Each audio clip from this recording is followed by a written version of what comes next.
জুলাই বিপ্লবের চেতনা রক্ষা সহ বিভিন্ন বিষয়ে বিএনপির ভারপ্রাপ্ত চেয়ারম্যান তারেক রহমানের সঙ্গে বৈঠক করেছেন ঢাকা বিশ্ববিদ্যালয় কেন্দ্রীয় ছাত্র সংসদের প্রতিনিধিরা। বৃহস্পতিবার ১ জানুয়ারি বিকেলে রাজধানীর গুলশানে বিএনপির চেয়ারপারসনের রাজনৈতিক কার্যালয়ে এ বৈঠক অনুষ্ঠিত হয়। বৈঠকের শুরুতে প্রতিনিধি দলটি সদ্য প্রয়াত সাবেক প্রধানমন্ত্রী বেগম খালেদা জিয়ার শোক বইয়ে স্বাক্ষর করেন। বৈঠক শেষে সাদিক কায়েম বলেন, তারেক রহমান আমাদের এবং দেশের ছাত্র সমাজের প্রতি অত্যন্ত গুরুত্বপূর্ণ কিছু পরামর্শ দিয়েছেন।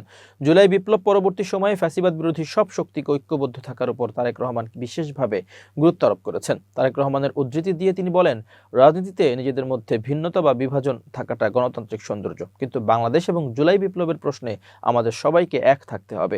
এছাড়া বিএনপি, জামাত সহ সব ফ্যাসিবাদ বিরোধী দল এবং ছাত্রদল, ছাত্র শিবির সহ সব ছাত্র সংগঠনকে কাঁধে কাঁধ মিলিয়ে কাজ করার পরামর্শ দিয়েছেন তারেক রহমান। সাদিক কায়েম আরও বলেন, বিপ্লবের এই ঐতিহাসিক সুযোগকে কাজে লাগিয়ে আমাদের ইনসাফ ভিত্তিক বাংলাদেশ গড়তে হবে। অথচ বিপ্লব পরবর্তী সময়ে আমাদের মধ্যে যে বিভাজন তৈরি হয়েছে, সেই সুযোগ নিয়ে দিল্লির তাবেদার ও পতিত ফ্যাসিস্টরা নতুন করে ষড়যন্ত্র করছে।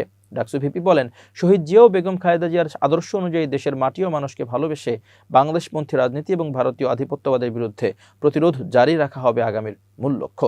বিগত ১৬ বছরের তরুণ প্রজন্মের ভোট দিতে না পারার বিষয়টি উল্লেখ করে তিনি বলেন, একটি অবাধ, সুষ্ঠু ও গ্রহণযোগ্য নির্বাচনের জন্য ছাত্র সমাজকে ঐক্যবদ্ধ ভূমিকা পালন করতে হবে। একই সঙ্গে গত ১৬ বছরে ধ্বংস করে দেওয়া রাষ্ট্রীয় প্রতিষ্ঠানগুলোকে পুনর্গঠন এবং জুলাই সনদ বাস্তবায়নের লক্ষ্যে গণভোটের মতো গুরুত্বপূর্ণ পদক্ষেপে তরুণদের সক্রিয় হওয়ার আহ্বান জানান তিনি।